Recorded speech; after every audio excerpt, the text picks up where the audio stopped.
दोस्तों, एक के बाद एक नीतीश कुमार नए सर्वे में पिछड़ते जा रहे हैं। एक और सर्वे सामने आ गया है, वोट वाइब का ये सर्वे है, जिसमें मुख्यमंत्री नीतीश कुमार, मौजूदा मुख्यमंत्री नीतीश कुमार पिछड़ते जा रहे हैं और तेजस्वी का ग्राफ बढ़ता जा रहा है। तेजस्वी को लोग काफी ज्यादा संख्या में पसंद कर रहे हैं और चाहते हैं कि वो मुख्यमंत्री बने। इसमें क्या क्या आंकड़े बताए गए हैं, सबसे पहले हम आपको आंकड़े बता देते हैं। दरअसल इसमें जो सवाल पूछा गया था वो सवाल ये है कि आप बिहार के अगले मुख्यमंत्री के रूप में किसे देखना चाहते हैं। इस सवाल के जवाब में लोगों के जो परसेंटेज निकाले गए हैं वो आपकी स्क्रीन पर हैं।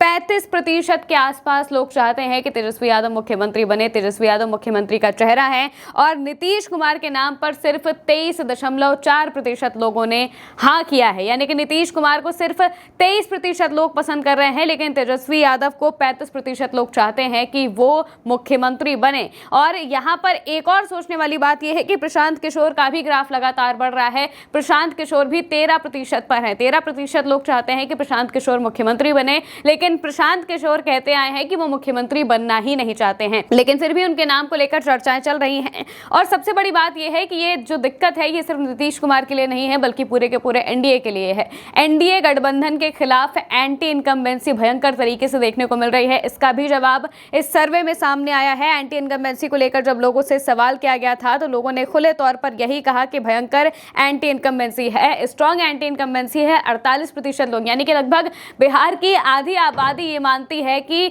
जो मौजूदा सरकार है उसके खिलाफ सत्ता विरोधी लहर है और ये लहर एनडीए को बहुत बुरी तरीके से नुकसान पहुंचाने वाली है। और इसी लहर को अपने काबू में करने के लिए, इस लहर के खिलाफ अपने प्रत्याशियों को उतारने के लिए, जिताने के लिए ही एनडीए जद्दोजहद कर रहा है। बीजेपी जद्दोजहद कर रही है। बार बार दिल्ली से पटना, पटना से दिल्ली का आना जाना लगा हुआ है और ये सर्वे बहुत सारे सवालों के जवाब भी देता है। इसके अलावा इस सर्वे में एक और खास बात ये पूछी गई है प्रशांत किशोर के आरोपों को लेकर, क्योंकि जब एनडीए की अगर हम बात करते हैं तो एनडीए में सिर्फ बीजेपी और जेडीयू ऐसी मौजूदा पार्टियां हैं जिनके खिलाफ लोगों के मन में अभी बहुत ज्यादा एंटी इनकम्बेंसी की भावना पनप रही है, क्योंकि केंद्र में यही दोनों हैं। दोनों डिप्टी सीएम बीजेपी के हैं और जेडीयू का मुख्यमंत्री यानी कि नीतीश कुमार है, जो कि 20 साल से सत्ता में है। नीतीश कुमार को 2 मिनट के लिए साइड में अगर रख देते हैं तो जब प्रशांत किशोर ने सम्राट चौधरी के खिलाफ आरोप लगाए थे तो सम्राट चौधरी की सॉफ्ट लॉन्चिंग करने की कोशिश बीजेपी कर रही थी। सम्राट चौधरी को लेकर ऐसा कहा जा रहा था कि वो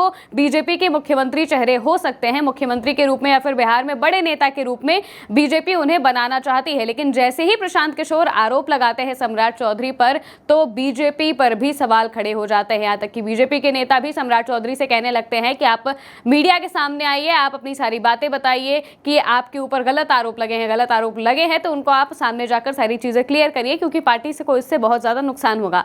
आरके सिंह जो है उन्होंने बहुत सारे आरोप लगाए थे सम्राट चौधरी पर, कहा था कि आप प्रेस कॉन्फ्रेंस करिए और बताइए, वरना फिर आप इस्तीफा दीजिए। इस्तीफे तक की मांग कर दी थी सम्राट चौधरी की। अब लोगों से भी ये पूछा गया कि क्या जो आरोप प्रशांत किशोर ने भ्रष्टाचार के लगाए हैं बीजेपी और जेडीयू के नेताओं पर, चाहे वो अशोक चौधरी हो, चाहे वो सम्राट चौधरी हो या फिर और कोई नेता जिनके बारे में प्रशांत किशोर ने आरोप लगाए थे, मंगल पांडे और बाकी, क्या उनके आरोपों का असर बीजेपी पर, एनडीए पर पड़ेगा? तो इसका भी जवाब इसमें दिया गया है। बहुत नेगेटिव प्रभाव पड़ने वाला है। 49% लोग मानते हैं कि इसका नेगेटिव असर अच्छा खासा देखने को मिलेगा मौजूदा चुनाव में। और वहीं दूसरी तरफ तेजस्वी के का जो ग्राफ बढ़ रहा है, उस ग्राफ बढ़ने की वजह वोट चोरी मुद्दा सबसे बड़ा है। वोट चोरी का ये जो मुद्दा रहा है, एसआईआर के मुद्दे को लेकर तेजस्वी जिस तरीके से डटे रहे हैं, उस मुद्दे ने तेजस्वी को सबसे ज्यादा फायदा दिलाया है। मौजूदा वक्त में भी जो तेजस्वी हैं वो लगातार यात्राएं कर रहे हैं, जनसभाएं कर रहे हैं, लोगों तक जा रहे हैं, मुद्दों की बात कर रहे हैं। और मुद्दों में जो दूसरा सबसे स्ट्रॉन्ग मुद्दा बिहार में इस वक्त निकलकर सामने आ रहा है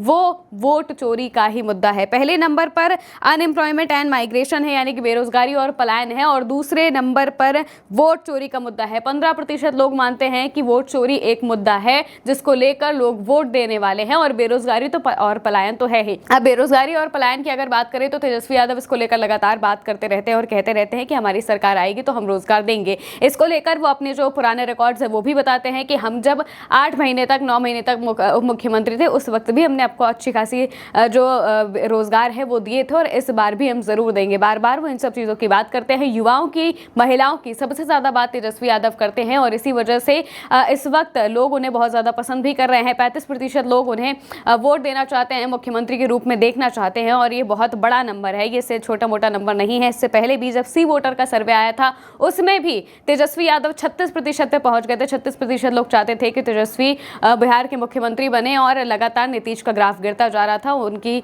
जो कहा जाए कि मुख्यमंत्री के रूप में चेहरे देखने की जो बात है वो घटती जा रही है। लोग चाहते नहीं है कि नीतीश कुमार दोबारा मुख्यमंत्री बने और ना ही बीजेपी ये बात चाहती है कि नीतीश कुमार दोबारा मुख्यमंत्री बने। इसीलिए वो अपने हिसाब से सारी जद्दोजहद कर रही है। लेकिन इस बार का चुनाव बीजेपी और जेडीयू दोनों के लिए बहुत ही मुश्किल होने वाला है। साख का चुनाव होने वाला है, यानी कि इज्जत की लड़ाई एक तरीके से आप मान लीजिए, क्योंकि जेडीयू एक तरफ तेजस्वी से तो लड़ ही रही है लेकिन दूसरी तरफ बीजेपी और बाकी के सहयोगी दलों से भी लड़ रही है। सीट शेयरिंग का मसला अभी भी एनडीए में अटका हुआ है और ये सारी चीजें मिलकर नीतीश कुमार को परेशान कर रही हैं और इससे निपटने की कोशिश नीतीश कुमार लगातार कर रहे हैं। लेकिन इस बीच तेजस्वी यादव महफिल लूट रहे हैं। तेजस्वी यादव लोगों के बीच जा रहे हैं, उनसे बात कर रहे हैं, उनको बता रहे हैं कि भाई आपके साथ क्या क्या हो रहा है, वोट चोरी हो रही है, बहुत सारी चीज़ें, इसको वो मुद्दा बना रहे हैं और ये मुद्दा काम भी आया है। जो यात्रा की गई थी वोट चोरी को लेकर, वोटर अधिकार यात्रा जो राहुल गांधी और तेजस्वी यादव ने की थी, इसका फायदा अच्छा खासा इस वक्त बिहार में देखने को मिल रहा है और तेजस्वी यादव की लोकप्रियता लगातार बढ़ती जा रही है। अब देखना होगा कि जब सीट शेयरिंग हो जाएगी, इसके बाद जब चुनाव होंगे, उस वक्त कैसा रंग देखने को मिलता है। फिलहाल के लिए मेरे साथ इस खबर में इतना ही। आप देखते रहिए उल्टा चश्मा यूसी।